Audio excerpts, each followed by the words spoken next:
Hello, my name is Tom Fowler. I was born in 1939, and I'm here to tell you a little story about my life and some of the things that have happened with me over the years.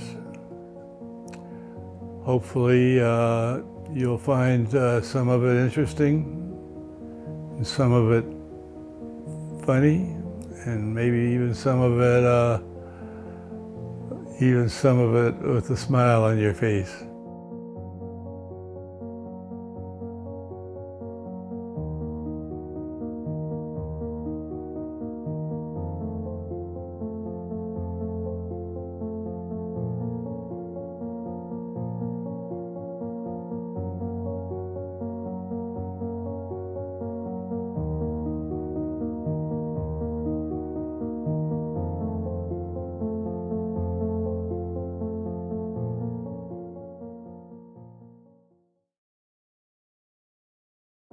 We start back in December 12th, 1939. We moved, my family, from Wartime, the end of 1942, and my movement to Houston, Texas. Very warm and humid and totally different kind of weather, and would like to explain to you how life has differed during those years and what changes have been made. Some have been very serious. Some have been very much fun. Some of the years have covered part of World War II. That was a long time apart. We went from 1939 all the way down to date.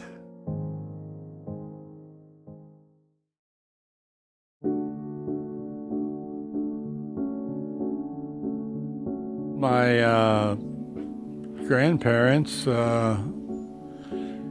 came out of the Northeast, Newark, New Jersey, and at one point my father was in the Navy, and he was stationed in Newark, New Jersey.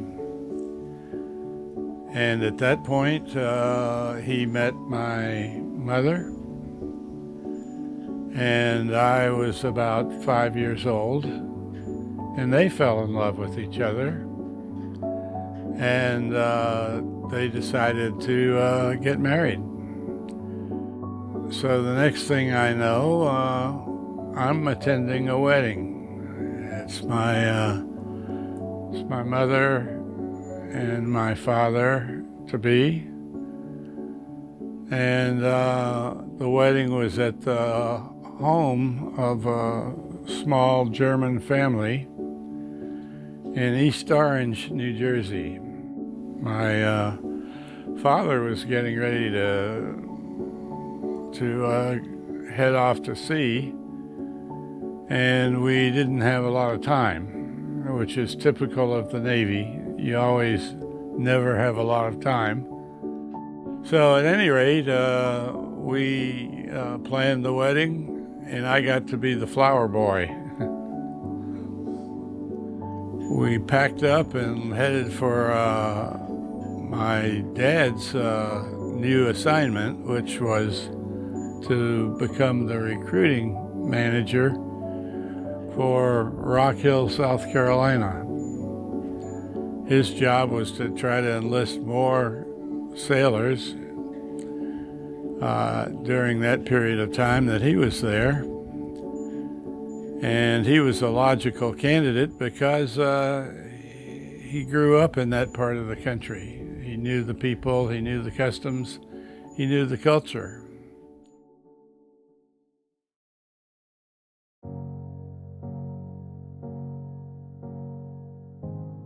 One of the things about South Carolina was the fact that sometimes it was fighting words. The house next door had a little guy that thought he was a fighter. I was asked by my dad to take the garbage out. It was Sunday morning, and I was on my way out with the garbage, and along up the street comes Bruce Seagle, who in turn was on his way to church. Well, he started teasing me about being in my pajamas, and he was all dressed up ready to go on Sunday morning. So I went up to see what he was asking about, and it turns out that he didn't like the way I was dressed. So the next thing I knew, that he took a slug at me and hit me in the face, and I went running into the house, and my dad was there and said, "What happened?" And he said, "Well, Bruce hit me in the face." And my dad said, "Well, what did you do about it?" And I said, "Well, I didn't know what to do about it. He hurt me when he came after me." So my dad said, "Well, now you owe him one back, so go ahead and give him a hit back." I said, "Are you sure?" He said, "Yes, you owe him one back." So I walked all the way back out to the middle of the street, and I walked straight up to him, and he stood there because he thought he knew the best of me already. Well, I walked right up to him, and I swung back, and I hit him right in the face, and he started bleeding from his nose. And then I ran back in the house, and Bruce ran back into his house. I was very happy to see that I had just won a fight, my very first fight. And shortly thereafter, his mama came out, and my dad came out, and she started screaming at my dad. I wasn't sure what I was supposed to do then, but I decided I was supposed to stand there and say, "He hit me first." And she looked down at her son, Bruce, and said, "Is that right? Did you hit him first?" And he said, "Yes, Mama, I did." And she said, "Well, you tell him you're sorry and you come home right now." He told me he was sorry, and he ran home. And I told him that I was sorry too, but he did hit me first. So I went back in the house, and that ended my first fight. But I also found out that these Southerners didn't mess around, that they could throw a fist at you real easy. So anyway, we went on about our ways, and interestingly enough, he became my best friend. We played together for the next 3 years, and we learned what friendship meant.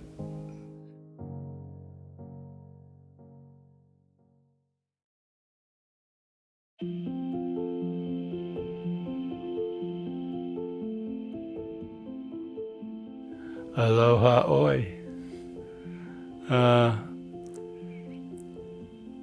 Fun, fun, fun. There were some fun things in the military.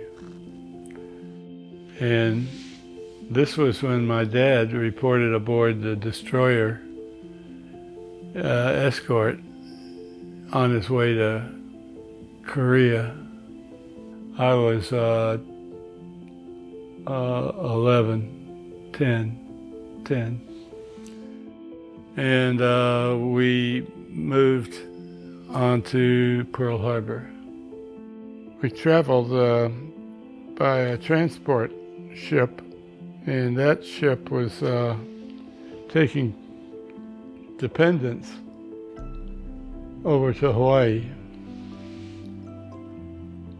And that included me, my mother, and I. And when it took 5 days to travel by steam across to Hawaii. And once we got there, then we had to find a place to live. And we then were able to move on to naval housing. And so that was quite nice because the exchange was there, the gasoline was there, PX was there, everything you would ever want was there. And so we moved into housing, naval base housing, and we finished out our stay in Pearl Harbor. We saw our dad off to war. Gosh, that was so long ago it seems. But we did it and we made it.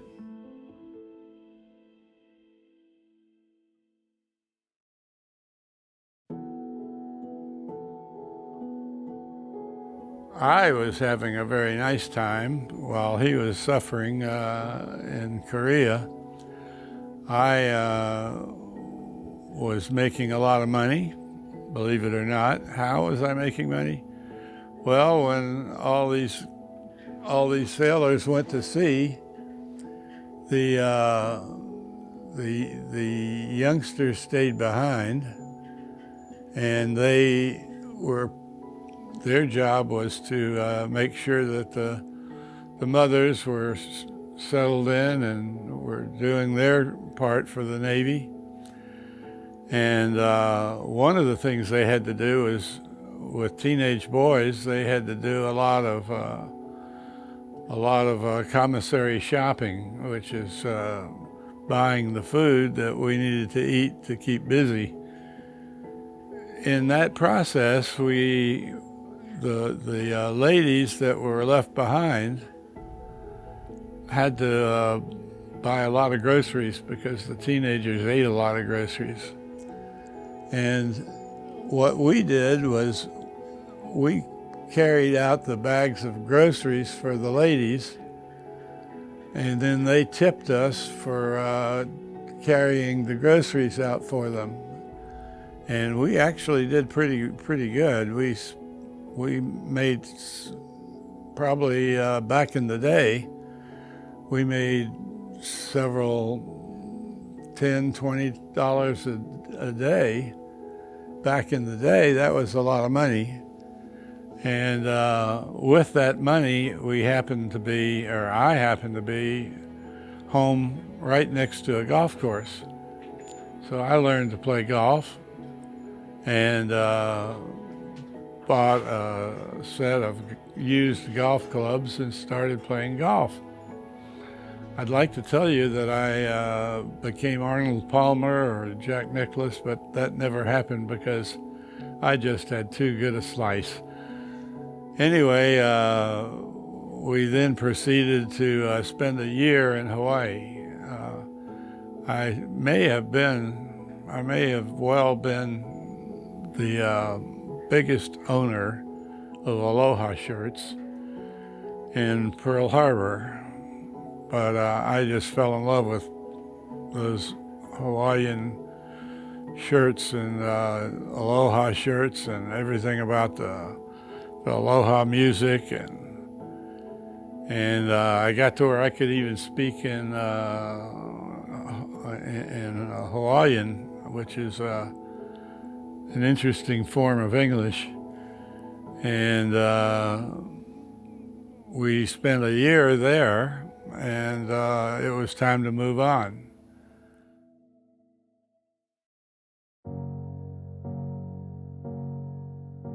We came back in a flurry, first to New York, and then we came down to Washington, D.C., where my dad again took up training and teaching military weaponry, and we spent 6 months in Washington, D.C. when we were back on the mighty recruiting duty, and this time we moved back to Huntsville, Alabama, which we had come from. I guess they figured that if we knew the land and we knew the people in Alabama, that we ought to go back there, and so we did. And we became recruiters for North Alabama. Interesting thing there was that we had to return to a lot of the same locations, small towns, and recruiting large people in small towns. And one of the things that I think was novel for recruiting was we participated in the Army-Navy football game. Now, how did that happen? I certainly didn't play football, but what happened was we decided to put on a show that, as you probably know, a lot of the southern towns had a courthouse, and around the courthouse people marched and did things. So the loser of the Army-Navy game had to push the winner of the Army-Navy game, and again, as you probably can guess, the Army won. And but all in good faith and good comedy. We continued our battle of who won the most military recruits that year.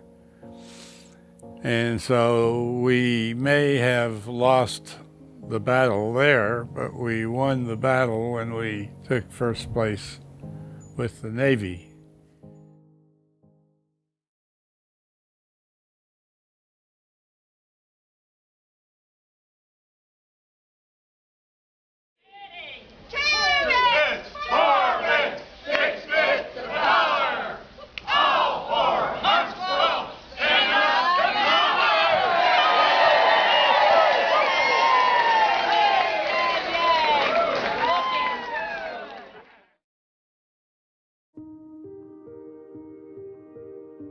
I was probably 12.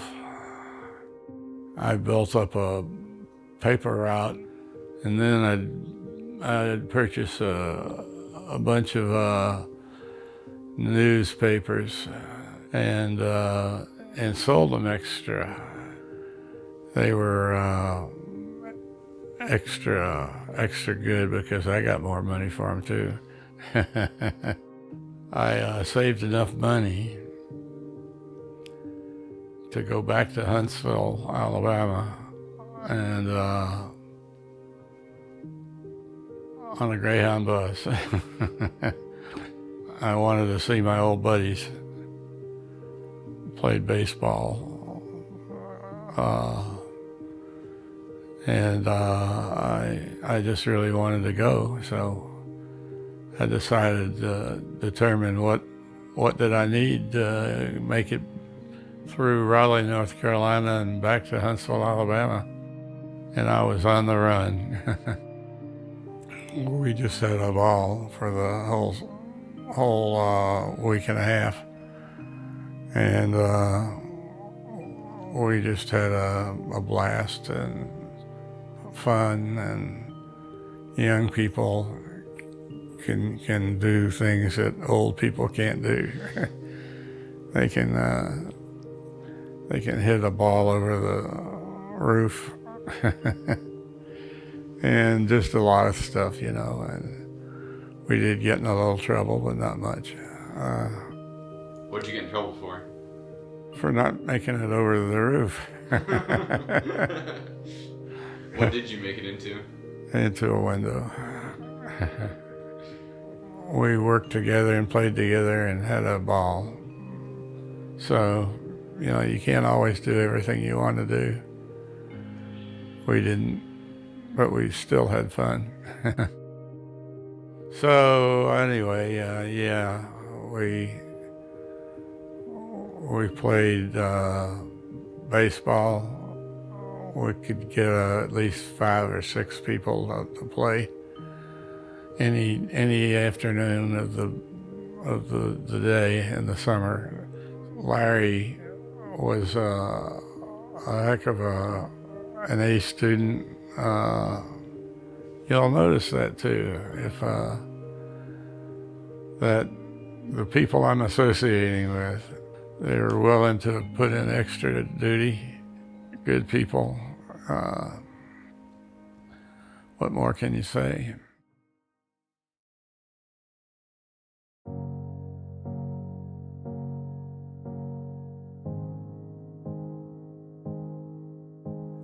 Another thing is I happen to be lucky enough to be a good student. And as a good student, I was selected by my father to go in and act like I wanted to join the Navy. I joined the Navy by taking their tests, their admission tests. And I scored all but 3 points out of 50 points. And they were just super duper happy because here was a prize student scoring high and able to be enlisted almost immediately. I took the NROTC test and passed it. And so I then became a finalist for the NROTC scholarship. From there, I was in the Navy on a scholarship, full scholarship, and was in fact in the Navy and selected Auburn University as my college of choice.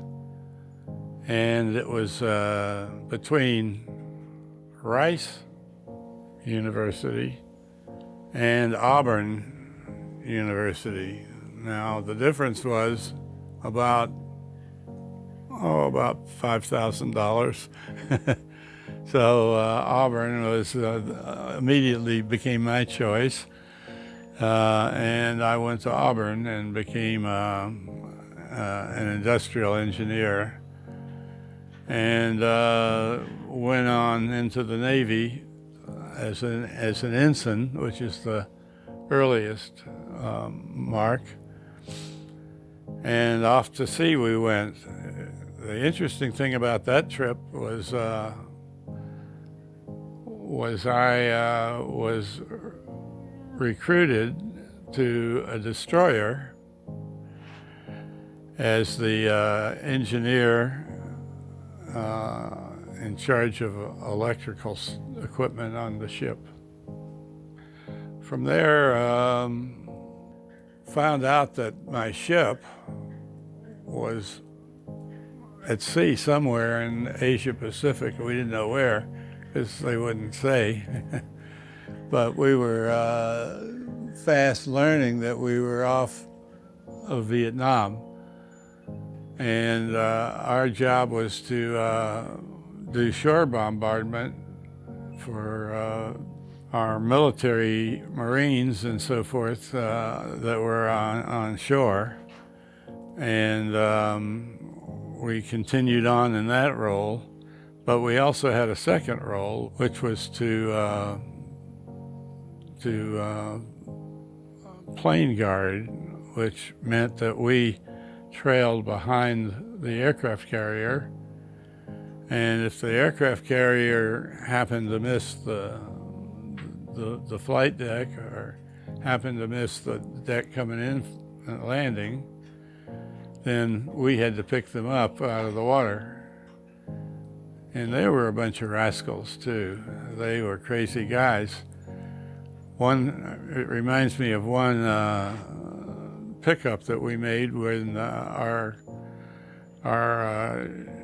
ship, our plane got down in the water, and we pulled up alongside of it, and standing out on the deck of this pilot, I told you earlier, I think that they were a bunch of crazy guys.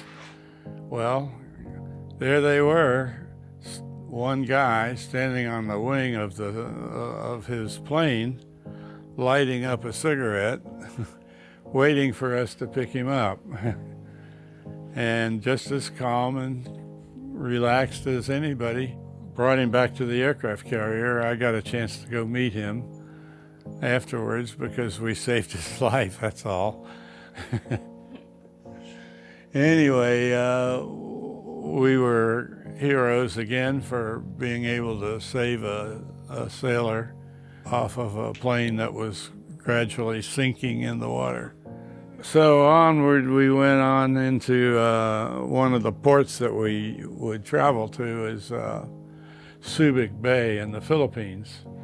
And we would let the men have a little liberty, which meant they got to go ashore and drink a little of that beer that they sell. And we also had to do shore patrol duty, which meant that we had to tour around there was a 40 block area that we could stay in. And we couldn't leave that 40 block area because it could mean trouble if we did, because the Marines were over there, not because the Filipinos were over there. And we could get in fights with them in the bars, and then we as the shore patrol would have to go in and break up the fight, and then we had to negotiate with the bartender as to how many chairs were broken and how many tables were broken and how much that would cost, and we would do that.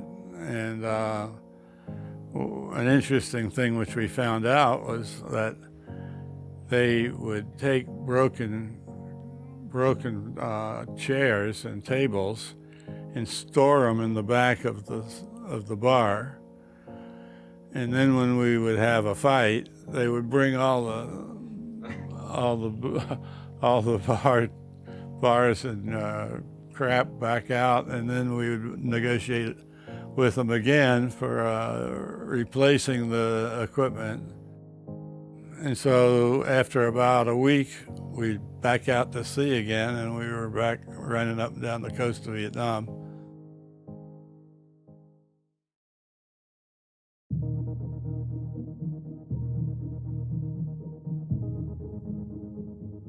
Earlier, I had met Grandma at an officers' club dance, and we had just returned from sea, and we had a band playing, and So decided what the heck. And I went over and politely asked Pat Sanchez if she would mind having a dance with me. And she said no, she would be happy to. The Officers Club is of high esteem. At any rate, we danced and enjoyed it. We decided that maybe it was time to have a first date. And by this time, I think Grandma and Grandpa had moved to Sacramento.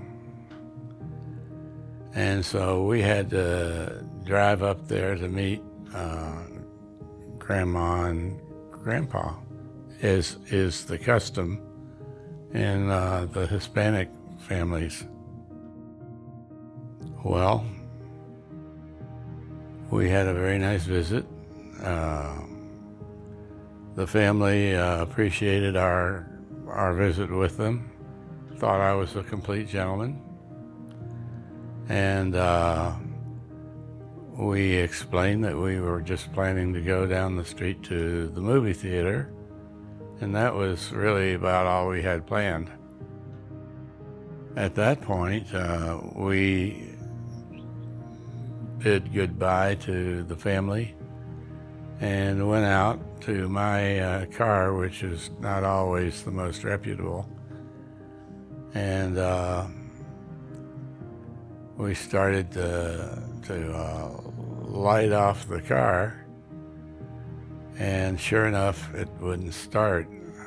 And so wasn't sure what to do at that point. I said to Pat, we may have a problem here. I've been having some problems with the car. Hopefully we can get it started. We tried it over and over and over and over again, and this car wouldn't dance for me. So I said to Pat, look, Pat, we're not getting anywhere. We're going to have to call a mechanic in, and they can get it started. Pat said, well, I tell you what, said, you start the car, or try to start the car, and I'll see if we can get it started. And so I thought to myself, silly girl, she'll never get this thing started. I said, okay, I'll try to start the car, and let's see how well you do with it. I said, okay, are you ready? And she says, yep, I'm ready. And I could all but see the smile on her face. And we tried to start the car, and sure enough, first time I turned the switch, it went, and it started right up. And I said, I can't believe this. So I said, come on, quick, get in the car. And she got in the car, and I said, what in the world did you do? And she said, well, I pumped the carburetor. I said, you pumped the carburetor? What's that mean? She said, well, we put a suction on the carburetor and pull some more oil, gasoline, through the engine, and it started right up. And at that point, I was certain that this was the girl I was going to marry, because I didn't realize that she knew so much about cars. I said, well, okay, thanks a lot. You got one on me here. And we went off and had our date, and everything was fine. But it reminded me of the fact that boys aren't the only ones that can do manual work. And so that was the start of a romance that continued all the way until our marriage.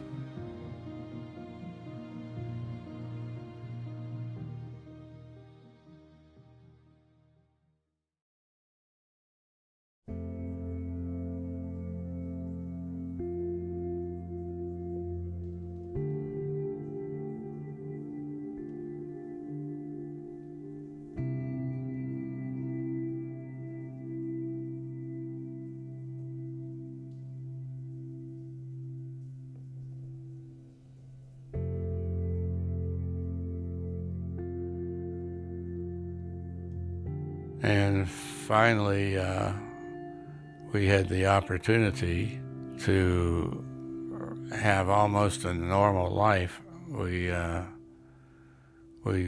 came down to the ship when the Liberty called, and we took our wives and went home, and it was like glorious. We got home, and we closed the door and went to bed. And about 3 o'clock in the morning, the shore patrol calls up and says, "Your ship's getting underway in 1 hour, so be ready to join forces." So all of a sudden we had to put our uniforms on and get dressed and go out, and I knew we were in trouble when I saw the smoke coming out of the stack, that we were in for a rough ride. So we went flying down to Vietnam. We stopped in the Philippines, took on a bunch of electronics guys, and they took care of all the electronics. We had to know where their guns were and where they were shooting. And so we were ashore, firing at whatever fired back at us. And that was our first fire return. We got relieved finally, and some other ships came in and helped us with some firefighting, and we were back on our feet again. And we had to fire on any enemy equipment. We then moved up the line and started firing at different targets, and they were built mostly with straw, and all we had to do was knock them down. And so then we came back to Yokosuka, Japan, and we started over again. One of two good friends of mine were high school graduates that were shot down and captured, and they were beat all to crap and back. And the interesting thing about that trip was we kept up the spirit of the American flag at night, and we would fly our colors, and we were able to find enough blue paper and red paper and white paper that we were able to set up our own flag, and we said allegiance to our flag every night. And they hurt us, unfortunately, and they dragged the guy out that did the Stars and Stripes, and just beat the living crap out of him, dragged him outside and beat him all to pieces. Glenn found enough paper, and white paper and blue paper, and red paper, that he was able to build another flag. And we were right back to doing it.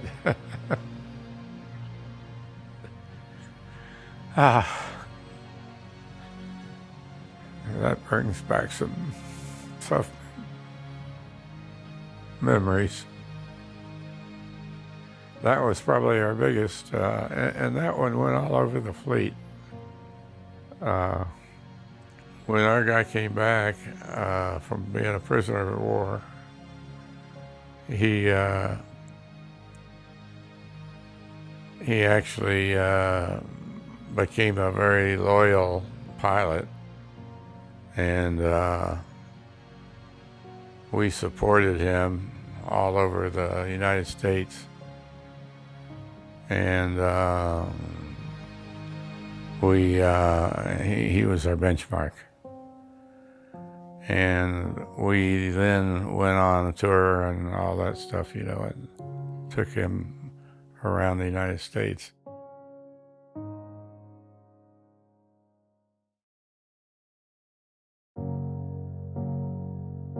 The next traumatic thing that I faced was Hurricane Camille. And Camille was no lady. The word came out that there was a hurricane coming, and it was in the Gulf of Mexico, and it looked like one of the worst hurricanes that ever occurred in the United States. We had to brace for this huge storm. In fact, it turned out to be the largest storm to ever hit the Gulf Coast. It looked like it was going to come in at over 100 miles an hour, and maybe close to 200 miles an hour. In my house, there was nothing but chaos. We had the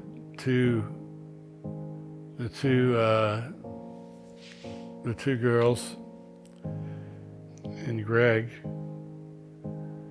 We had two bedrooms in one end and another bedroom in the other end.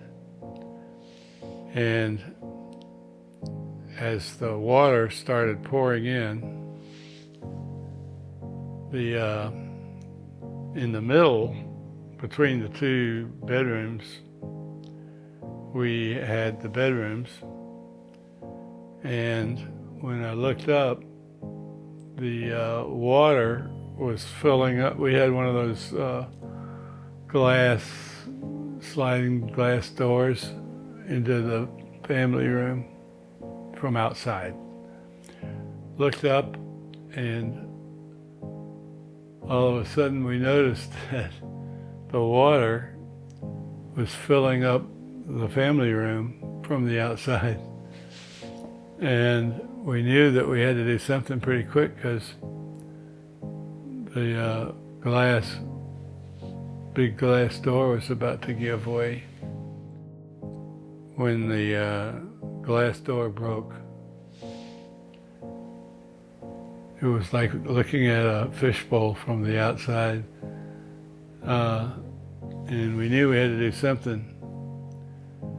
So I said, I'll take the kids and you take Greg, and we'll go down this hallway and we'll climb up as high as we can go.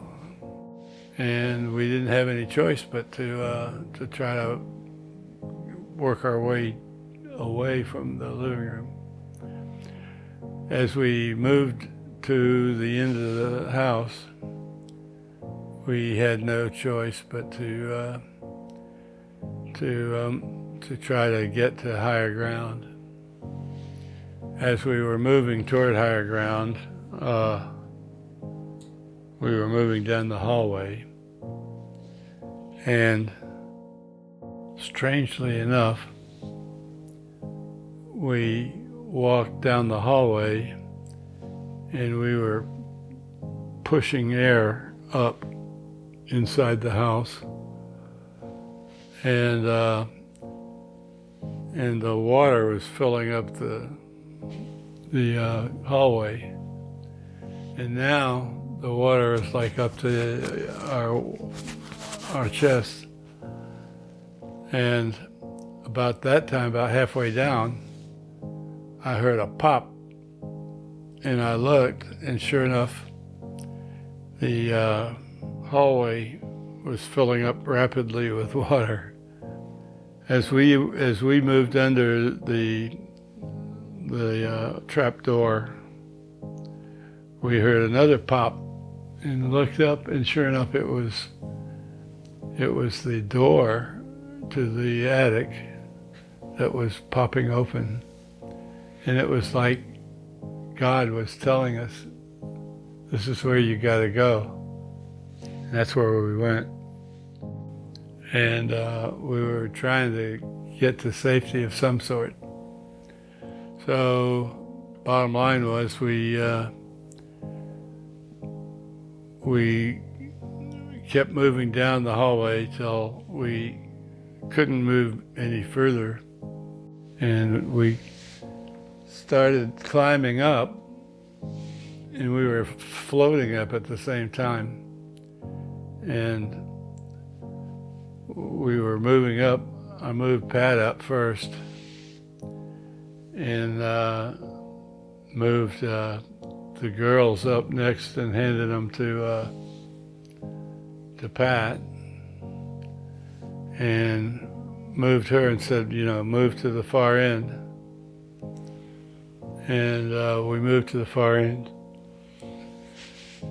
and we were laying on the 2-inch side of the 2x4s, and we moved, and everybody got on their back, and we put the kids on top, and the whole house was rocking back and forth, and we didn't know what to do then. We were just about at the end of our rope, so we moved on into the highest point. It had a slightly sloped roof, and so we got to the highest part of the roof, and we started moving as much as we could up, as high as we could up. And sooner rather than later, we were able to stay above the water. And the water was lapping around my neck. And we finally got to the point where we were as high as we could go. And we were afraid that the water was going to cover us. And we made it to above the water level. And it was kind of strange experience too, because the water was coming above us, and we were able to get our heads up over the water. And that little distance there was the difference between making it and not making it. Well, the morning after the storm, it was an absolute disaster. Everything was a disaster. There were houses torn apart. Our house was torn apart. Everything was torn apart. There were snakes in the water moccasin, in the water moccasins were swimming around in the swimming pool. We decided we didn't want to go in there either.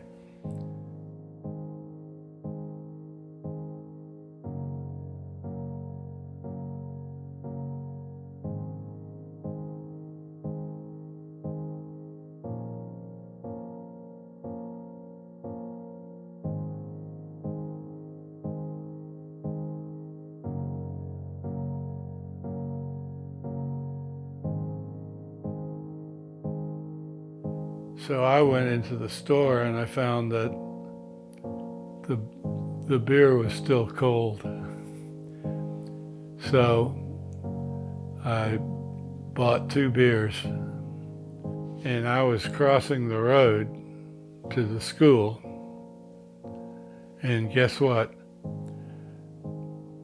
My wife, Pat, saw what was happening, saw me quite easily, because there was only one guy in Pass Christian that could be crossing the street with 2 beers in his hands. And I looked up, and there was my mom and dad driving up the street between the street and the church.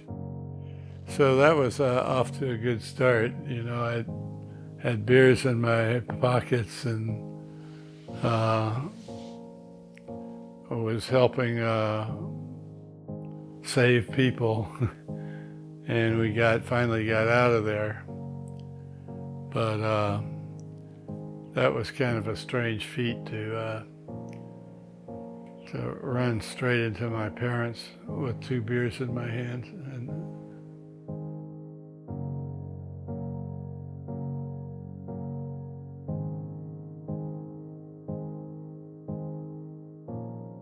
you know, there was some heroic acts of saving people, and those people were very lucky to get saved. And so we saved most of the people. I think we had about 350 people that we lost. So it was a pretty big loss, but we did save most of the people. It's a horrible, horrible hurricane. At any rate, what was really great was there we were, all 5 of us. We all had our skin. We had no cuts, no bruises, no nothing really. We came out of there all in one piece.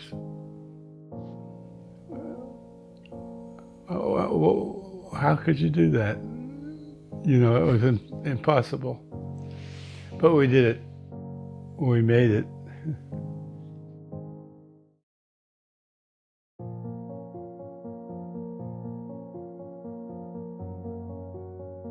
Oh, United Way. Good old United Way. I was president of the United Way of Tyler. We had the best United Way in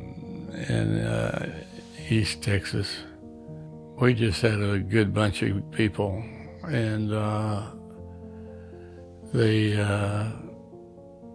took the spirit and ran with it. And we did a number of little things to get them motivated. They did everything. They mopped the floors. They cleaned the restrooms. They worked bus stops. They did a whole lot of things that would be considered beyond their requirement or their necessity. And we just, we had a lot of little get-togethers, what we were going to do and how we were going to go about doing it. And how we were going to organize to get things done. And we did a lot of good things that are I don't know, United Way probably was one of the most important things that I worked with in my time at Tyler. There were little things. There was no big thing. They were little things, and they did the little things, and they did it. They did it, and they did it and proud of what they were doing. It's just one of those things where it clicks. You know, you got people that know how to make it click. It's, you know, you don't play those people. You know, they're for real, and they know it's important. They've met the people that are involved in doing the work.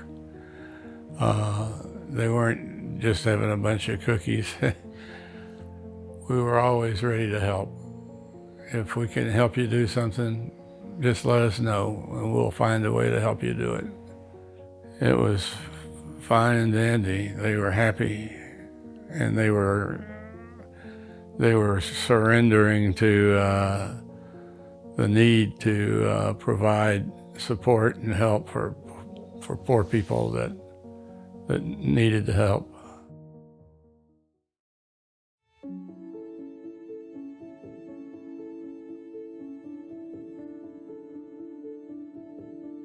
Yeah, it came from Hong Kong, and it has 6 screens, and each one of them tells a story, and it represents psychology, different things that people were brought to come to see the people that it represented. And it was one of my great pieces of art, but it was fun.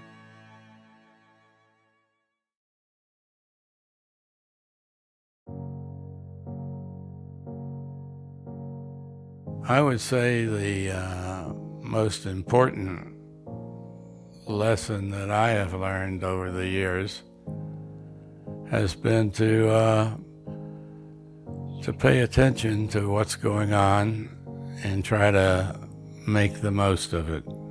Sometimes it doesn't work out right. Sometimes it does. But don't give up. Always keep trying. And if you do, you're gonna succeed.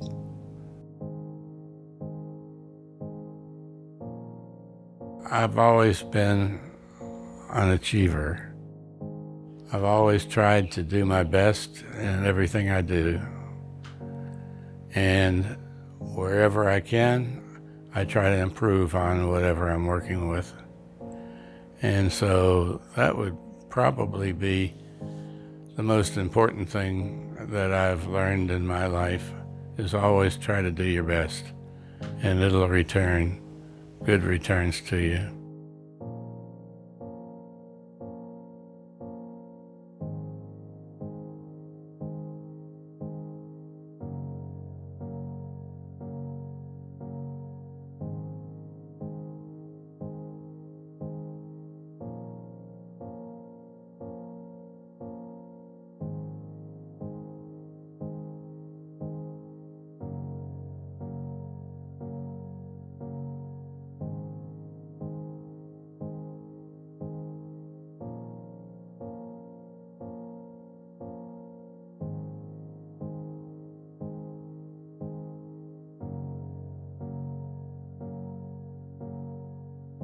Those are some good times and some bad times.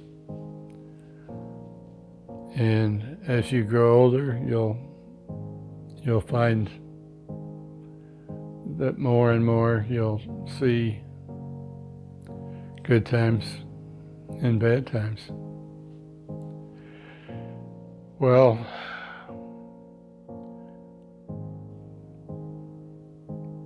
God bless you.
you.